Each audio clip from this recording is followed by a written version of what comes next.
안녕하세요. 김태훈 목사입니다. 빵집 목사의 뚜벅뚜벅 메시지. 오늘은 마태복음 묵상 33번째입니다. 예수님이 주님이라고 확신한 자의 모습은,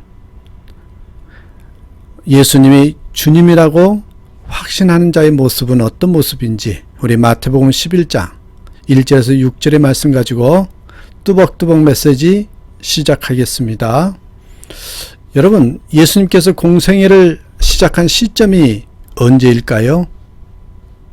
이미 마태복음 4장 12절에서 언급하였듯이 세례 요한이 헤롯 안디바에 의해서 옥에 갇혔다는 소식을 듣고 이제 공생애가 시작이 됩니다. 그리고 지금은 옥에 갇혀 있는 상태입니다. 오늘 본문의 내용이 불만이 가득했던 제자들과 세례 요한이 어떤 인격을 소유하고 있었는지를 발견하게 됩니다. 우리는 예수님의 재림을 소망하면서 살아가는 제2의 세례 요한으로서 어떤 자세로 살아야 할지를 교훈을 받는 시간이 되시길 바랍니다. 특별히 예수님이 우리 주님이시라는 확신을 가진 자는 어떻게 사는지 오늘 본문을 통해서 한번 점검해 보겠습니다. 세 가지입니다. 예수님이 우리 주님이라는 확신을 가진 자는 첫째, 문제가 있으면 주님께 가져옵니다. 어떠세요? 문제가 있으면 주님께로 가져오십니까? 그러면 지금 예수님은 우리 주님이라는 확신에 거하는 자라는 것이죠. 세례 요한의 제자들은 예수님이 메시아라면 우리 스승이 옥에 있음에도 불구하고 구해주지 않을까라는 의문이 생겼습니다.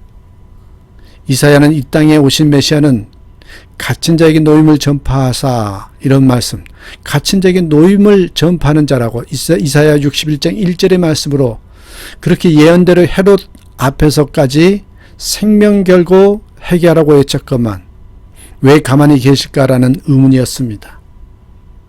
그들은 예수 그리스도가 오시면 당장 회개하는 사람들에게 하늘의 축복이 임하고 악한 자들에겐 심판이 임할 것을 기대했습니다. 세례 요한은 자신의 제자들이 예수님의 메시아 되심을 의심하고 있을 때에 예수님의 메시아 되심을 확고하게 하기 위해서 예수님께 제자들을 보냅니다. 예수님 당시에는 대부분 사람들은 이스라엘이 로마의 식민지였죠. 그래서 그들이 기다렸던 메시아는 다윗과 같은 위대한 정치가이고 강한 왕이었습니다. 이런 왕이 나와서 강대한 로마를 쳐부시고 이스라엘 메시아 왕국으로 건설할 수 있으리라 기대하면서 기다리고 있었습니다. 이게 바로 유대인의 메시아 사상입니다. 세례 요한의 제자들도 이 같은 생각을 가지고 있었습니다. 이것이 세례 요한의 제자들이 가졌던 잘못된 기대였습니다. 자, 세례 요한이 자신의 제자들에게 예수님께 보내면서 어떤 질문을 하라고 하셨습니까? 3절 보세요. 예수께 여짜오되 오실 그이가 당신이오니까 우리가 다른 일을 기다리오니까? 당신이 정말 메시아냐고, 우리가 다른 사람을 기다려야 되느냐고, 그런 질문이죠.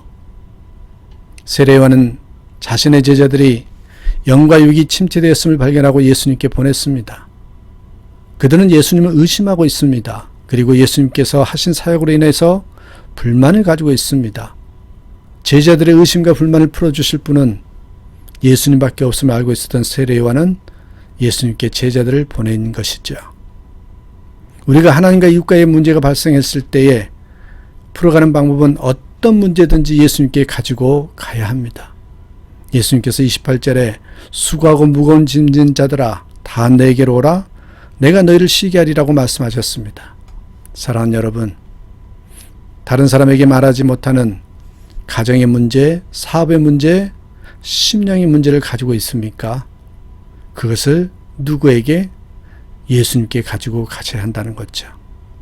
그 문제들을 가지고 그분께 상의하시고 기도하시고 주님의 은혜를 구하시길 바랍니다. 그 문제를 주님 앞에 내려놓지 않으면 어떻게 문제가 풀립니까? 어떤 목사님의 설교에서 이런 예화를 들었어요. 6.25 전쟁 중에 미군 장교가 차를 타고 가는데 길거리에 무거운 것을 이고 가는 한 할머니를 보았답니다. 그래서 가는 데까지 태워다 준다고 하니까 할머니가 고맙게 그 차에 탔습니다. 그런데 이 할머니가 머리에 짐을 내려놓지 않고 짐을 그대로 머리에 지고 있는 것입니다. 왜 내려놓지 않습니까? 라고 물으니 아이고 태워준 것만도 고마운데 뭐 짐까지 맡깁니까? 그러더라는 거죠. 주님의 차에 타면 여러분 모든 것을 내려놓으시길 바랍니다.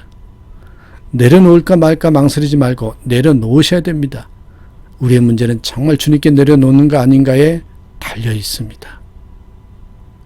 사랑하는 여러분, 진정 예수님이 나의 주님이라고 확신하십니까? 그렇다면 첫 번째 점검해 보셔야 됩니다. 나는 문제가 있을 때 주님께 가지고 가고 있는가? 두 번째입니다, 여러분.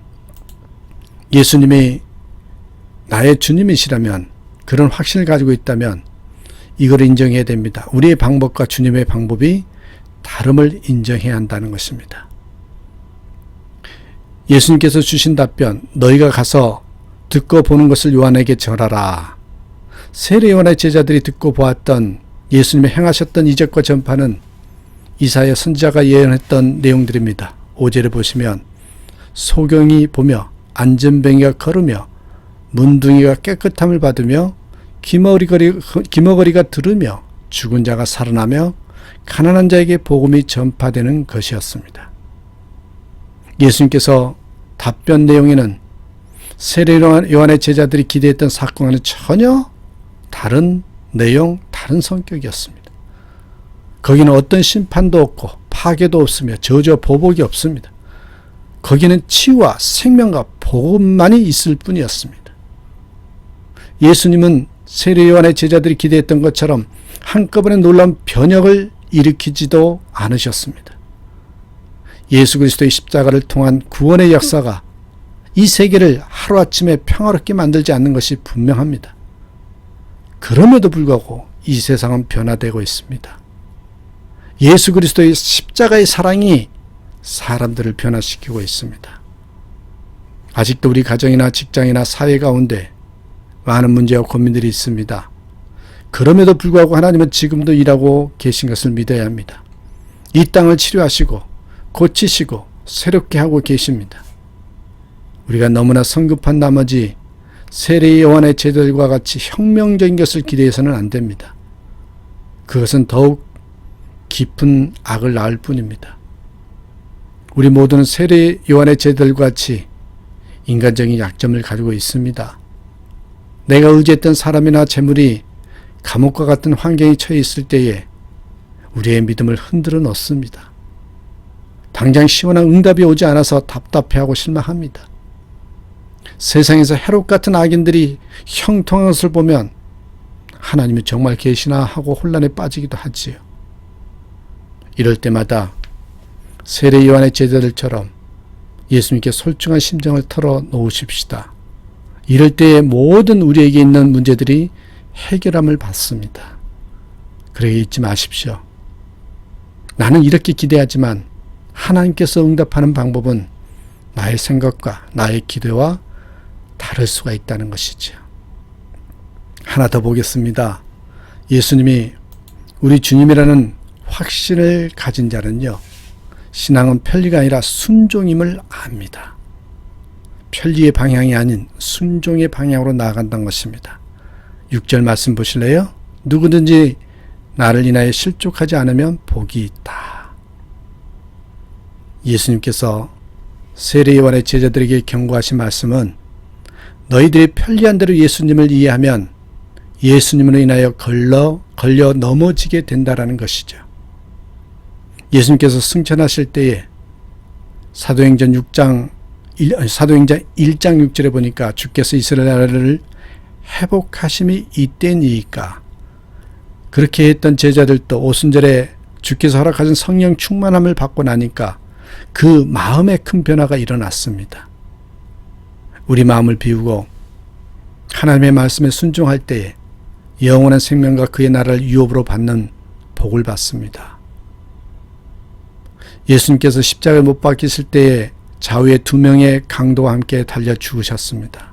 그때 한 강도는 예수님께서 천국에 이를 때의 자신을 기억해 달라고 하지요. 그때 예수님께서 그 강도에게 예수께서 이르시되 내가 진실로 너희에게 이르노니 오늘 네가 나와 함께 낙원에 있으리라 하시니라. 그와 반대로 예수님을 조롱했습니다. 그 강도는 예수님을 바라보면서 실족함으로 낙원에 이르지 못하잖아요. 우리는 세례요한의 제자들과 같이 자신들의 생각들을 기대하며 기도했던 일들은 없었는지요? 그 문제들이 해결받기 위해서 우리 자신들을 돌아보기보다는 성령님께서 들어오시도록 마음을 비우는 일이 우선순위입니다. 그럴 때에 성령님께서 우리 마음에 역사하시면서 나의 아직과 교만과 고집을 깨뜨리게 하신다라는 거죠. 우리 주님은 이런 자의 심령 속에 역사하십니다. 아무쪼록 예수님을 영접하는 우리의 마음에 성령이 충만함을 받아서 예수님께서 우리 마음을 지배할 수 있도록 맡기시기를 바랍니다. 이럴 때에 세례 요한과 같이 성령의 충만한 삶을 사모하시고 그러한 삶으로 사시길 바랍니다. 육신적으로 불편한 가운데서도 주님 앞에 나아가야 합니다. 정신적으로 번민하면서 고민이 떠나지 않을 때도 누구에게요? 주님께 나가야 합니다. 주님은 우리에게 감당할 시험 밖에는 주실 일이 없고 시험 당할 즈음에 피할 길을 열어주시는 분이시잖아요. 내가 하나님과의 관계가 우리 주님 안에서 살지 못하면 정서적으로 메마르고 육신도 고달프게 되는 것을 체험합니다. 우리 주님은 언제나 우리 편이 되주셨고 우리의 모든 문제를 해결해 주십니다. 여러분 고훈 목사님 아시죠? 그분은 시인인데 그분의 시 중에 나의 주 당신은 이 시를 읽고 마치겠습니다. 나의 주 당신은 나를 올라가게 하시려고 당신은 내려오셨습니다. 나를 거듭나게 하시려고 당신은 태어나셨습니다. 나를 부유케 하시려고 당신은 가난하셨습니다. 나를 아들 되게 하시려고 당신은 종이셨습니다. 나를 쉬게 하려고 당신은 짐을 지셨습니다. 나를 인정받게 하시려고 당신은 버림을 당하셨습니다. 나를 기쁘시게 하려고 당신은 슬프셨습니다. 나를 복되게 하시려고 당신은 저주를 받았습니다. 나를 살리기 위해 당신은 죽으셨습니다. 나를 높이기 위해서 당신은 살아나셨습니다. 실로 당신만이 나의 하나님, 나의 주님이십니다. 사랑하는 여러분, 예수님이 나의 주님이라고 확신이 있다면 우리가 어떤 삶을 살아야 되는지 오늘 말씀을 통해서 선포되었습니다. 진정 주님이 나의 주님이시라고 선포하는, 고백하는 그런 삶에 합당하게 살아가는 저와 여러분 되시기를 주님의 이름으로 부탁드립니다. 그렇습니다. 여러분, 예수님이 나의 주님이시기 때문에 우리는 이렇게 고백할 수 있습니다. 나는 행복합니다. 나는 기쁩니다. 이런 고백이 여러분 심령 가운데 충만하시기를 간절히 축원합니다. 감사합니다.